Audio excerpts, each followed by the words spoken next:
Unfortunately, I have to share a story with you, because what happened to a couple I know could easily happen to any one of us. In their case, they lost their entire life savings in a matter of seconds. And because of one simple action they took, the bank denied their fraud claim. They are out that money forever. They are never getting it back. I don't want that to happen to you. And I especially don't want you to make the same mistake they made, the one that gave the bank every reason to say sorry, we're not crediting your account. So here's what happened. This couple, they're a little younger than me, but not by much. They had their retirement savings at Charles Schwab. They had just left for a trip, finally taking some time off, and they got a phone call. The caller ID showed Charles Schwab. They looked at it and thought, we're on vacation.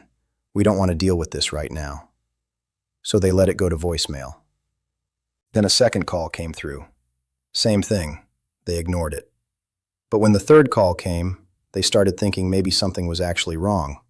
So they picked up. The person on the other end said they were from Charles Schwab's fraud department.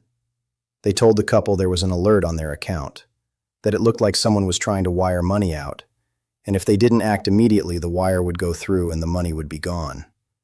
It was for around $1,000. So the couple panicked.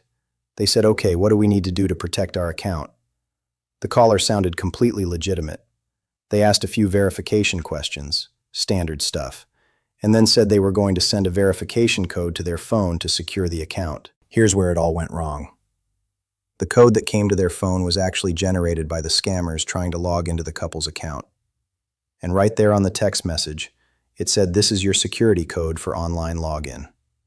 And then, and this is the part that kills me, it said, do not share this code with anyone, even if they claim to be from Schwab. That warning was right there. But when you're feeling that rush of panic, when someone is telling you your money is about to disappear, you don't always stop and read the fine print. They gave the code to the caller. And just like that, the scammers were in. They wired out the money. When Schwab tried to reverse the wire, the receiving account had already been emptied. The money was gone. Charles Schwab denied the fraud claim because technically, the couple had shared the authorization code themselves. They gave the scammers the keys to the front door. And I understand why the bank made that call, even though it's devastating. Now, this was a younger couple, so it wasn't hundreds of thousands of dollars, but it was everything they had saved up to that point. And that's the thing. This can happen at any bank. It doesn't matter if it's Schwab or Fidelity or your local credit union. And honestly, as we get older, the stakes just go up. The balances in our accounts tend to be bigger. And I'll be straight with you. We might not be as sharp as we were 20 or 30 years ago. That makes us a bigger target and potentially easier prey for these people. So what do we do about it? First, that sense of urgency is almost always part of a scam. Anytime someone tells you that you have to act right now, that's your red flag. Fight that feeling. An extra hour is almost never going to make a meaningful difference. Slow down. Second, just because somebody calls you does not mean you have to pick up. This couple said it themselves. They didn't want to talk to Schwab on vacation. They should have trusted that instinct. Third, and this is the big one, if you do engage with someone and something feels off, hang up and call a number you know to be real. Not the number the caller gives you. The number on the back of your debit card. The number on your bank statement. The number on the company's actual website. Call that number and say, hey, I just got a call. Was that from you? 9 times out of 10, it wasn't. I think of it the same way I used to talk to my daughters when they were young. When Linda and I would leave them at home for an hour or two, we'd tell them just because someone knocks on the door doesn't mean you have to answer it. Same principle applies here. If someone calls and they're not in your contacts, let it go to voicemail.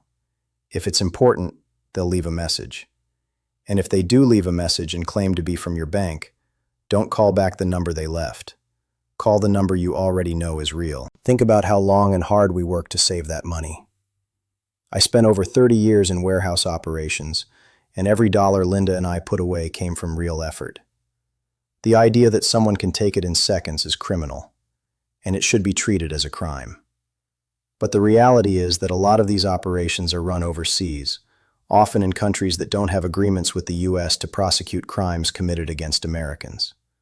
And in some cases, the people making those calls are themselves victims of human trafficking. It's a terrible situation all around. If you do get scammed, please report it. If you search for FBI Report Crime online, you'll find their Internet Crime Complaint Center. They need to know about these things to protect other people.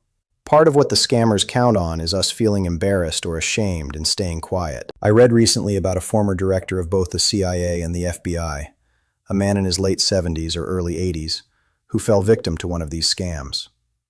He went public with it because he wanted people to know that even someone at the highest levels of national security, someone who spent his career understanding criminal operations, can still get fooled. If it can happen to him, it can happen to any of us. So if it happens to you, don't beat yourself up. Hopefully it doesn't cost you much. But these financial scams are some of the biggest losses per case, according to the FBI, so we have to be careful. It's great that we have mobile banking and easy access to our accounts. We don't have to drive to the bank anymore to make deposits or handle transfers.